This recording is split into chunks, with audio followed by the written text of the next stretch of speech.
হায় ছাই! তিনটা ছানা নিয়ে আমার এমন অবস্থা হয়েছে যে মাথায় যেন বাসা বাঁধা মৌমাছির দল নাচানাচি করছে। গর্তের খোঁজে খোঁজে পা ফেটে গেল, এমনকি গাধার কাছে জিজ্ঞেস করলাম, সে বলে বাঁশঝাড়ে থাক। শেষে এই গর্তটা পেলাম, কিন্তু চারপাশে দেখি বাঘের বিশাল থাবার দাগ। তবু বাপু আর কোনো জায়গা না পেয়ে ভাবলাম, যাক, ভাগ্যে যা আছে তাই হবে। ছানাদের বাঁচাতে হলে এখানেই থাকতে হবে। আর যদি বাঘ আসে, তখন বুদ্ধি খাটাতে হবে। আমি ছাগল আঙ্গুর খাই না ঠিকই, কিন্তু মাথায় বুদ্ধির স্রোত বইছে। শুনলে গো, তুমি কি সত্যিই ঠিক করেছ বাঘের গর্তে থাকবে? ছাগল পরিবার বাঘের গর্তে। এটা তো এমন কথা, মাছ গাছে উঠল বা হাতি সাইকেল চালাল। চারদিকে বাঘের গন্ধ, থাবার দাগ, দম বন্ধ হওয়া পরিবেশ। আমাদের তিনটা ছানা, ওদের যদি বাঘ দেখে ফেলে, ভাবতেই গা শিউরে উঠে। তবু তুমি এতটা নিশ্চিন্ত, যেন বাঘকে নাকি তুমি জ্যান্ত ভেজে ভাত খাওয়াতে পারো। আমাকে বলো কি হবে যদি বাঘ হঠাৎ এসে দাঁড়ায়? আমরা তো তখন গোটা পরিবার নিয়ে ওর দুপুরের ভাত হয়ে যাব। এই যে, ভয় পাওনো বন্ধ করো। আমি তো আর এমনি ছাগল নই, জন্মেছি বুদ্ধি নিয়ে। বাঘ যদি গর্তে আসে, তুমি ছানাগুলোকে এমন চিমটি কাটবা যেন তারা এমন করে চেঁচায়, বাঘ খাই, বাঘ খাই। আমি তখন গম্ভীর গলায় বলব, ছানাদের থামাতে হলে আরেকটা বাঘ ধরতে হবে, আগের তিনটা তো খাইয়ে দিয়েছি। বাঘের মাথা খারাপ হয়ে যাবে। ভাববে, এই গর্তে নিশ্চয় ভয়ঙ্কর দানব বাস করে। তারপর বাঘ যেভাবে দৌড় দেবে, তাতে ওর ডানা না থাকলেও উড়বে। এই গর্তটা তো আমার আজীবন বাসা। কিন্তু আজ দূর থেকেই ভয়ঙ্কর শব্দ শুনছি। গলার স্বরটা এমন যেন পাহাড় ভেঙে পড়ছে। হ্যাঁ, এটাই তো।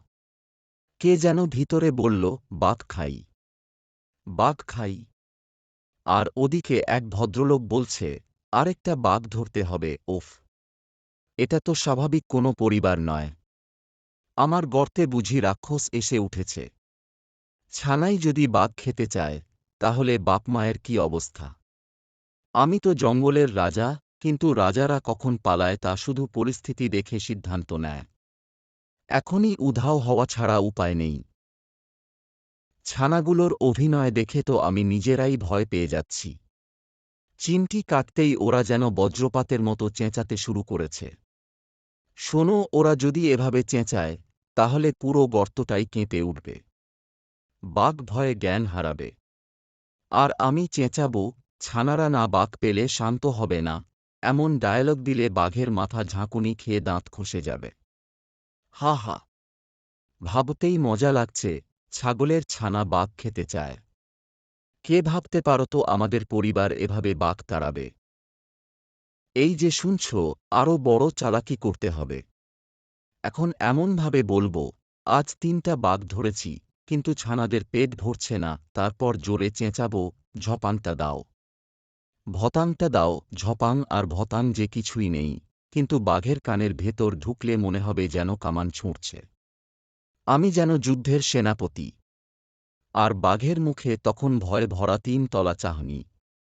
এমন দৌড় দেবে যে পেছনে ধুলোয় ঝড় উঠবে। হায় গো জঙ্গল! এমন দৌড় আমি জীবনে দেইনি। পেছনে যেন দানব ঝাঁপিয়ে আসছে। গর্ত থেকে বের হতে না হতেই ঝপাং-ভতাং শব্দের ভূমিকম্প। আমি একসময় গর্ব করতাম, আমি নাকি বনের বীর। কিন্তু আজ বুঝলাম, বীর তো সেই ছাগল পরিবার যাদের ছানারাও বাঘ খেয়ে ফেলে। আমি পালাই, না হলে আজীবন থাপ্পড় খাব। আজ থেকে আর কোনো গর্তে মালিকানা দাবি করব না। ছাগল দেখলে মাথা নিচু করে উল্টো পথে হাঁটব। জীবনরক্ষায় বুদ্ধি চাই। এই যে বাঘ ভাই, তোমাকে আমি কতদিন দেখলাম এমন দৌড়াতে। তোমার তো ওজনেই মাটি কাঁপে। আজ তো মনে হচ্ছে তোমার পেছনে ঝড় বইছে। কি হয়েছে? এই শরীর নিয়ে এমন দৌড় দিলে তোমার কাঁধ গরম হয়ে যাবে, গোঁফে আগুন লেগে যাবে। বলো শুনি, কে তোমার পেছনে লেগেছে? নাকি গর্তে ভূতের দল বাড়ি বেঁধেছে? আমি তো ভাবতেই পারছি না যে বাঘ ভয় পেতে পারে। তবুও বলো, কি এমন ঘটল? বাঘ ভাই, তুমি ভয় পেয়েছ শুনে আমার হাসিই পাচ্ছে। তুমি যাকে দেখলে পালাও, সেই আবার কাকে দেখে পালালে? এ নিশ্চয়ই তোমার ভুল ধারণা। তুমি বাঘ, তুমি ভয় পাবে। ছাগল দেখলে লাফ দিই ঠিকই, কিন্তু তুমি তো জঙ্গলের রাজা। চল, আমায় পিঠে করে গর্তে নিয়ে চলো। আমি গিয়ে দেখে আসব আসলে কি এমন ভয়ঙ্কর ছিল। তারপর তোমাকে ভালোভাবে বুঝিয়ে দেব তুমি কি মিছামিছি ভয় পেলে। ওহু গাধা, তুমি তো অন্ধ আত্মবিশ্বাসের ডন। ঠিক আছে, তুমি যেহেতু বলছ, আমার পিঠে ওঠো। তবে মনে রেখো, সেখানে গেলে আমার পালাওয়ার পথ আছে, তোমার কিন্তু নেই। যদি ছাগলের ছানারা তোমায় দেখে গাধা খাই বলে ওঠে, তখন আমি তোমাকে ছাড়ব না। তবে চল, দেখাই যাক তোমার বুদ্ধির কতটুকু ওজন আছে। ছানারা, তৈরি হও। আজ বাঘ না, সাথে হাতি আর গাধাও আসছে। এবার তোমরা এমন জোরে চেঁচাবে যেন পাহাড় ভেঙে পড়ে। আমি তোমাদের আরও জোরে চিমটি কাটব। বাঘ খাই, হাতি খাই, গাধা খাই, তিনটাই বলতে হবে। আজ তারা যদি পালিয়ে না যায়, তাহলে আমার নাম ছাগলিনী নয়। আমরা ছাগল পরিবার, ভয় দেখাতে আমাদের মতো ওস্তাদ কেউ নেই। শোনো, এবার আমি এমন গলা করব যেন ভূমিকম্প শুরু হয়েছে। আমি চেঁচাব, ওদের মামা হাতি একখানা বাঘ ধরে এনেছে। গলা এমন হবে যেন মেঘ গর্জন করছে। তারপর বলবো, ঝপাংটা রেডি। ভতাংটা ছাড়ি, যদিও কিছুই নেই, তবু শব্দের চাপ বাঘহাতি গাধার কানে ঢুকলে তাদের মাথায় আতঙ্কের আফিম ঢুকবে। আর আমরা গর্তে বসে হেসে মাটিতে গড়াব। ওরে বাবা, এ কোন জায়গা? ছাগলের ছানারা হাতি খেতে চায়। আমাকে খেয়ে নাকি তারা দুধ ভাত হজম করবে।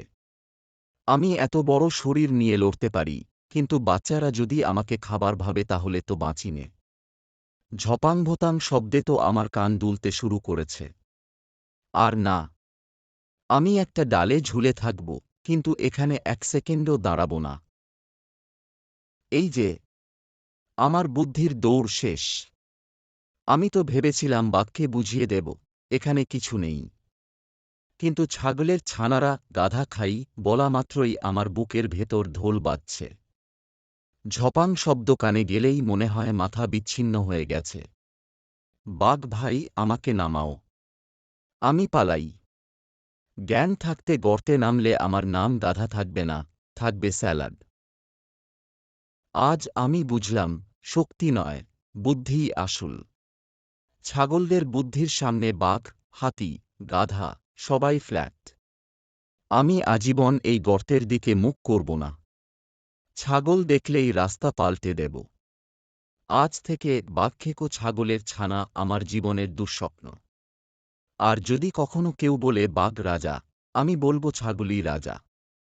এখন 3 দিন টানা দৌড়াব। জীবন বাঁচাতে হলে অভিমান ভুলতে হয়।